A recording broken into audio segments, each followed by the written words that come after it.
Assalamu alaikum wa rahmatullahi wa barakatuh, chers frères et sœurs. Bienvenue sur Rêve d'Islam, la chaîne qui explore les profondeurs de l'âme et la sagesse de l'islam. Avant de commencer, n'oubliez pas de vous abonner et d'activer la cloche pour ne manquer aucun message qui nourrit votre cœur et votre esprit. Aujourd'hui, nous allons découvrir les 5 avertissements puissants qu'Allah envoie avant que l'argent n'entre dans votre vie. Il était une fois un homme nommé Yassine, dont chaque pensée, chaque geste semblait graviter autour d'un seul objectif, accumuler de l'argent. Depuis l'aube de sa jeunesse, il avait été fasciné par le scintillement des billets et la promesse des comptes en banque qui ne cessaient de croître. À première vue, Yassine semblait avoir tout ce que le monde pouvait offrir. Une maison immense, des voitures rutilantes et des vêtements de marque. Mais si l'on s'aventurait au-delà de cette façade éclatante, un vide profond se faisait sentir, comme une pièce dépourvue de lumière. Chaque matin, il se réveillait en se demandant combien d'argent il avait gagné pendant la nuit, et chaque soir, il s'endormait avec un sentiment d'insatisfaction qui ne le quittait jamais. Les rires des amis, les instants partagés avec sa famille, les promenades simples dans un parc, tout cela semblait fade, secondaire face à la quête de richesse. Yassine avait oublié le goût de la tranquillité, l'art de savourer le présent. Son cœur, noyé sous les chiffres et les ambitions, semblait s'être détaché de la réalité, et même ses rêves nocturnes étaient hantés par l'obsession de posséder davantage. Un jour, alors qu'il contemplait le reflet de son visage dans le miroir de son bureau luxueux, une pensée étrange traversa son esprit. Pourquoi ai-je toujours cette sensation d'insatisfaction, malgré tout ce que j'ai ? Ce questionnement silencieux l'accompagna comme une brise légère mais persistante, lui rappelant que la richesse matérielle n'était qu'une illusion de bonheur. Et ce rappel résonnait profondément avec la sagesse du Très-Haut qui nous avertit dans le Saint-Coran. La vie d'ici-bas n'est que jeu et amusement. Sourate Al-An'am 6.32. Cette phrase agit comme un écho dans le cœur de Yassine. Il commença à comprendre que la véritable richesse ne se mesurait pas en possession ni en titres ou en compte bancaire, mais dans la paix intérieure, dans le contentement et dans la relation avec Allah. La poursuite aveugle de biens matériels, si elle n'est pas guidée par la foi et la gratitude, ne mène qu'à un vide que rien ne peut combler. Et toi, spectateur, dans cette quête incessante, te poses-tu la question : est-ce que ma quête de richesse nourrit mon âme ou mon ego ? Chaque décision financière, chaque ambition, chaque désir peut être un miroir reflétant l'état réel de notre cœur. Dans le marché animé d'une ville ancienne, vivait un commerçant nommé Hamid. Sa boutique, remplie de marchandises étincelantes, attirait des clients de partout. Jour après jour, Hamid travaillait sans relâche, obsédé par l'idée de toujours accumuler davantage. Chaque pièce d'or qui tombait dans sa caisse semblait lui insuffler un pouvoir insatiable, mais à mesure que sa richesse grandissait, son cœur se contractait. Il ne voyait plus la beauté du matin, ni les éclats de rire des enfants qui passaient devant sa boutique. Hamid croyait que posséder signifiait contrôler. Contrôler sa vie, contrôler le monde, contrôler le réépès et l'admiration des autres. Pourtant, une nuit, alors que la lune jetait sa lumière sur les piles de richesses entassées dans sa chambre, un sentiment de solitude oppressante s'abattit sur lui. Il réalisa que malgré tout cet or, un vide inquiétant régnait dans son âme. Sa paix intérieure, fragile et précaire, s'était évanouie quelque part entre les marchandises et les calculs incessants. La voix de la sagesse divine résonne à travers le Coran pour guider ceux qui se perdent dans l'avidité. Et ne dévorez pas mutuellement vos biens injustement. Sourate Al-Baqarah 288. Les mots semblaient palpables dans la pièce silencieuse. Hamid comprit alors que son obsession pour la richesse avait dépassé les limites de la justice et de la bonté. Ses possessions, autrefois un symbole de réussite, étaient devenues des chaînes qui l'enfermaient dans un cycle de convoitise et d'angoisse. Chaque pièce accumulée avait nourri son ego mais affamé son âme. La richesse, quand elle est poursuivie sans gratitude ni partage, se transforme en prison invisible. Les jours suivants, Hamid observa les clients défiler, certains pauvres, d'autres modestes, et il ressentit un étrange remords. Il avait oublié le pouvoir de la générosité. Donner, même un peu, aurait pu libérer son cœur. Mais il était trop absorbé par le désir de posséder, incapable de se rappeler que la richesse a un sens seulement lorsqu'elle sert le bien. Et toi, spectateur, pose-toi cette question. Vos possessions vous possèdent-elles ou vous? Les possédez-vous? Chaque décision de retenir ou de partager, chaque désir d'accumuler sans limite, révèle l'état de ton cœur. L'avidité n'est pas seulement une quête de richesse, elle est un miroir qui reflète ce que nous choisissons de nourrir, l'ego ou l'âme. Dans un petit village entouré de collines ondulantes et de champs dorés par le soleil, vivait Leïla, une femme humble, connue pour sa simplicité et sa foi profonde. Chaque matin, elle commençait sa journée par la prière, et chaque soir, elle s'endormait en méditant sur la beauté de la création. Sa vie était modeste, mais son cœur était riche de gratitude.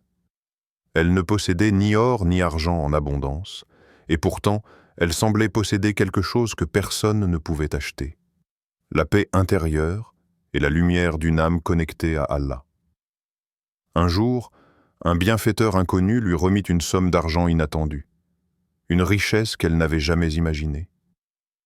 La première émotion fut la surprise, suivie d'un frisson d'anticipation. Que pourrait-elle faire avec cette fortune soudaine? Ses voisins auraient été tentés par l'orgueil ou l'excès, mais Leïla, elle, ressentit un calme profond. Elle sut immédiatement que cette richesse était un test, un miroir tendu par Allah pour voir où son cœur demeurerait. Comme le dit le Très-Haut, Allah ne charge une âme que selon sa capacité. Sourate Al-Baqarah 2:286. La poésie de cette parole se reflétait dans ses pensées. Chaque don, chaque richesse, chaque pouvoir matériel est une épreuve, un souffle que Dieu nous envoie pour mesurer notre fidélité à lui et notre attachement aux valeurs qui transcendent le monde. Leïla prit la décision de ne pas laisser cet argent dicter ses choix ou troubler sa tranquillité. Elle partagea humblement, soutint les pauvres et investit dans des œuvres qui renforçaient la communauté, tout en continuant à nourrir son âme par la prière et la méditation.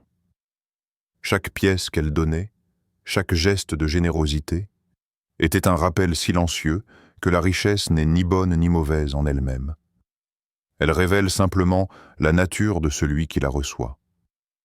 Dans ce ballet délicat entre possession et foi, Leïla trouva un équilibre, une harmonie qui échappe souvent à ceux qui considèrent la richesse comme un simple moyen de satisfaction personnelle. Et toi, spectateur, imagine, comment réagiriez-vous si la richesse vous tombait dessus demain? Serait-elle une tempête qui bouleverse votre cœur, ou un test qui révèle la profondeur de votre foi et la pureté de vos intentions? Chaque souffle de fortune peut devenir un miroir, un rappel que la vraie richesse réside dans la constance de l'âme et la fidélité à Allah. Amin était un étudiant brillant, reconnu pour sa curiosité et son intelligence, capable de résoudre des problèmes que d'autres jugeaient impossibles. Son avenir semblait prometteur, et tous les professeurs louaient sa discipline et sa détermination.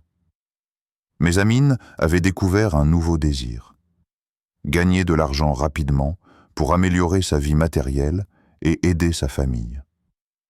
Au début, ce désir semblait noble, mais peu à peu, il commença à absorber tout son temps et son énergie. Les nuits de révision furent remplacées par des heures de travail supplémentaires, les moments de méditation et de prière furent réduits jusqu'à devenir presque inexistants. Chaque matin, Amin se levait avec une liste de tâches interminables, obsédé par les chiffres, les gains et les échéances. Son esprit, autrefois clair et ouvert à la réflexion, était désormais encombré par le stress et l'avidité. Les livres sacrés qu'il aimait feuilleter étaient laissés de côté. La prière qui lui apportait autrefois sérénité était désormais une formalité expédiée à la hâte.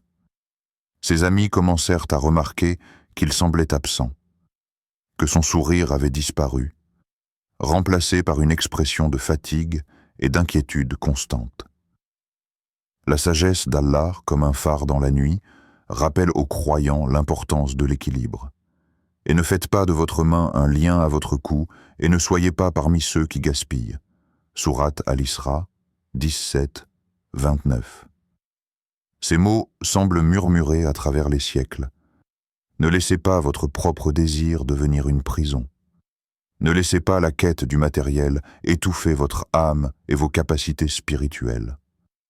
La main qui travaille peut se lier à des chaînes invisibles lorsque l'argent devient l'obsession ultime.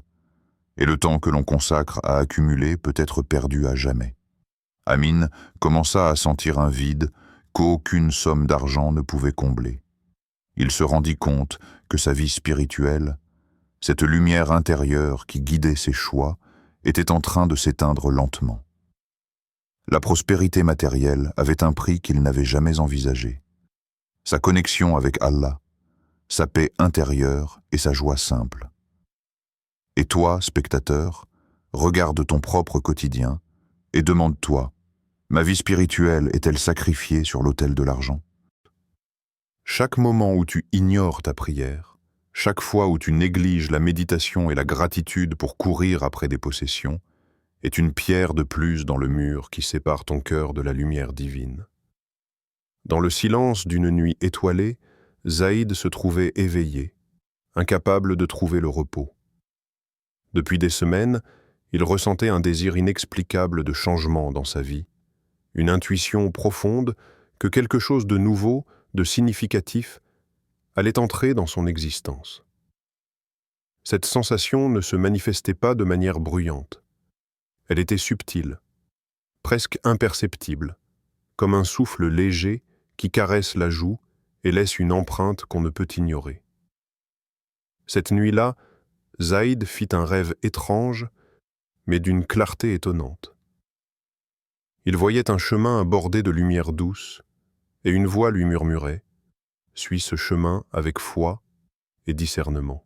À son réveil, le souvenir du rêve restait intact, vibrant dans son esprit, comme une énigme douce mais urgente. Au fil des jours, il commença à remarquer des signes subtils dans sa vie éveillée. Une rencontre fortuite avec un mentor qui lui offrit un conseil précieux. Une opportunité professionnelle surgissant au moment exact où il en avait besoin.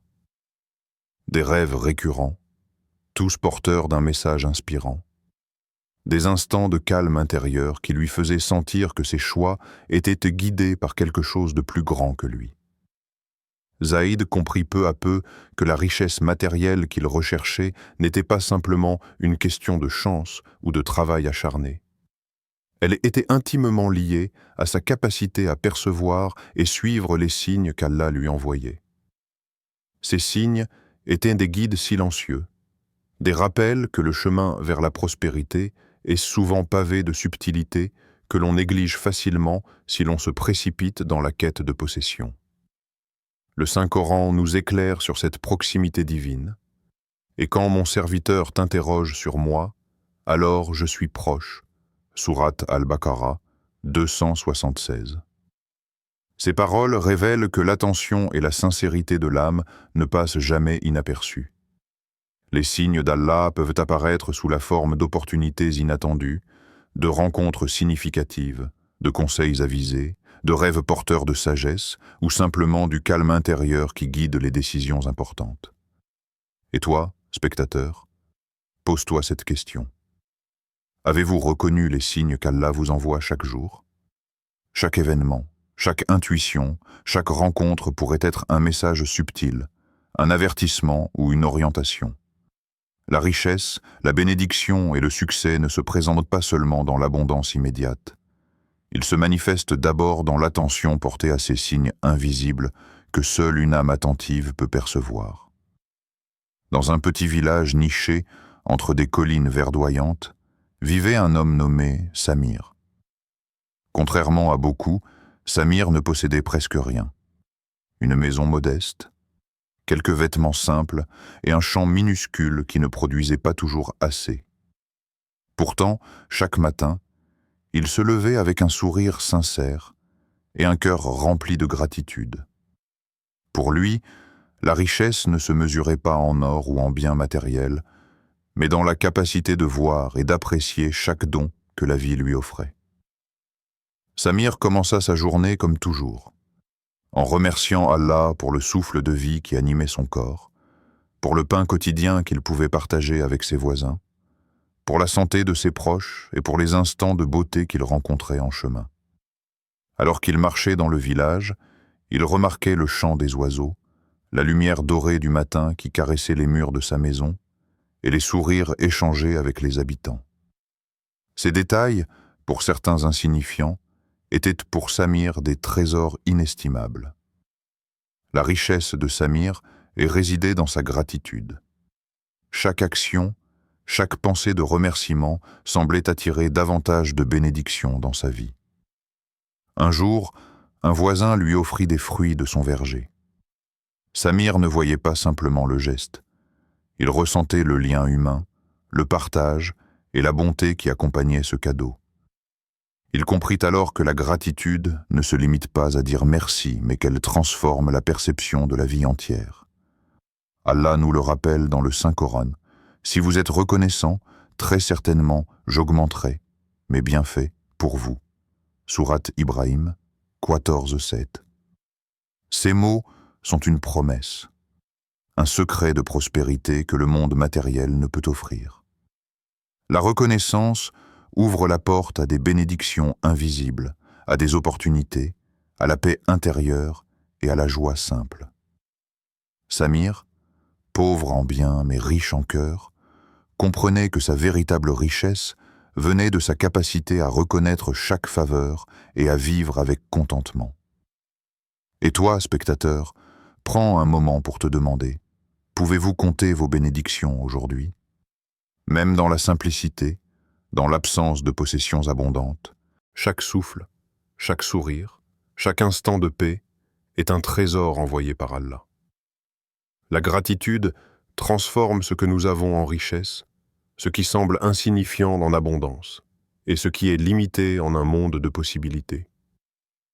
Dans un quartier modeste d'une grande ville vivait Malik, un homme dont la réussite professionnelle lui avait permis d'accumuler une richesse considérable. Sa maison était grande, ses affaires prospéraient, et pourtant, il se souvenait toujours des jours où il manquait du nécessaire. Cette mémoire des difficultés passées nourrissait en lui un désir puissant. Ne jamais garder pour lui seul les bénédictions qu'Allah lui avait accordées. Un jour, Malik décida de consacrer une partie de ses revenus à aider ceux qui l'entouraient.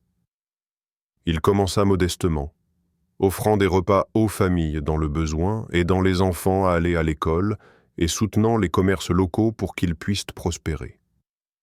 À chaque acte de générosité, il ne se contentait pas d'offrir un bien matériel. Il partageait un espoir, une dignité et une lumière qui touchait profondément ceux qui l'aidaient. Bientôt, la transformation se fit sentir dans tout le quartier. Les voisins commençaient à se rassembler, les sourires réapparaissaient, et un esprit de solidarité naissait là où il y avait autrefois la peur et l'isolement. Malik se souvenait toujours des paroles du prophète Mohammed, « Que la paix soit sur lui. La charité efface les péchés comme l'eau éteint le feu. » Hadith rapporté par At-Tirmidhi. Ces mots résonnaient dans chaque geste qu'il accomplissait. La charité, comprit-il, n'était pas seulement un acte extérieur, mais une purification de l'âme. Chaque dirham donné avec sincérité effaçait l'égoïsme, fortifiait son cœur et rapprochait sa vie de la paix et de la satisfaction véritable. Malik constata que l'argent, lorsqu'il devient un outil pour le bien, se multiplie sous d'autres formes, en respect, en gratitude, en bonheur partagé. Et toi, spectateur, réfléchis un instant. Votre argent est-il un outil pour aider ou pour accumuler seulement? Chaque bien que nous recevons est une responsabilité autant qu'un privilège. La prospérité n'est complète que lorsqu'elle rayonne au-delà de notre cercle immédiat, lorsqu'elle touche la vie des autres et devient un instrument pour la justice, la solidarité et la bienveillance. Dans cette lumière, l'argent cesse d'être un simple objet matériel et devient un canal de transformation pour soi et pour le monde autour de nous. Assise au bord d'un ruisseau tranquille, Idriss contemplait le flux constant de l'eau, observant comment elle trouvait toujours son chemin, ni trop rapide, ni trop lente. Cette image simple mais parfaite lui rappelait sa propre vie, un équilibre délicat entre les besoins matériels et les aspirations spirituelles. Idriss avait connu la frénésie des ambitions, la course effrénée aux biens matériels qui promettaient bonheur et sécurité. Il avait aussi connu le vide de ses poursuites, cette sensation que, malgré tout ce qu'il possédait, quelque chose d'essentiel lui échappait. Avec le temps, il avait appris à harmoniser sa vie. Le matin, il consacrait du temps à la prière et à la lecture du Coran, nourrissant son âme. Ses journées étaient rythmées par le travail, mais un travail qui ne servait pas uniquement à accumuler des richesses, mais à créer, à contribuer et à bâtir pour sa famille et sa communauté. Les soirées étaient consacrées à ses proches, aux conversations profondes avec ses enfants, à écouter leurs rêves et leurs préoccupations. Et chaque geste de générosité, chaque acte de charité, rappelait que la vraie abondance ne se limite pas à l'argent. Idriss comprenait profondément les paroles d'Allah, et cherchez avec ce qu'Allah vous a donné la demeure dernière, et n'oubliez pas votre part de la vie d'ici-bas.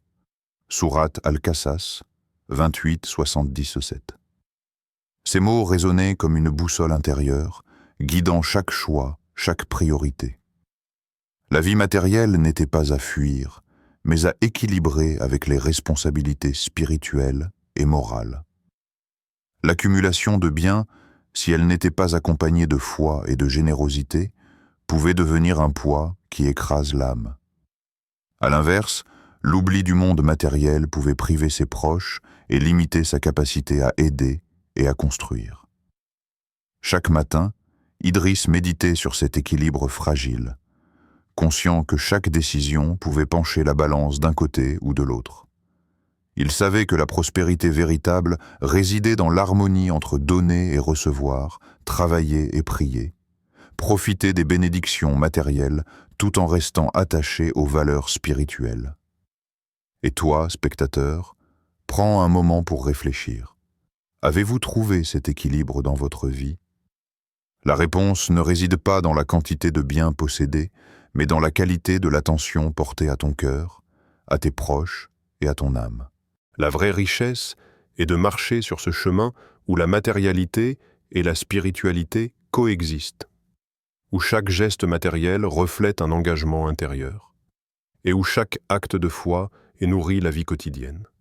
Alors que nous terminons ce voyage à travers les profondeurs de la richesse et de la spiritualité, prenons un instant pour respirer et réfléchir aux avertissements et aux enseignements qu'Allah nous a transmis.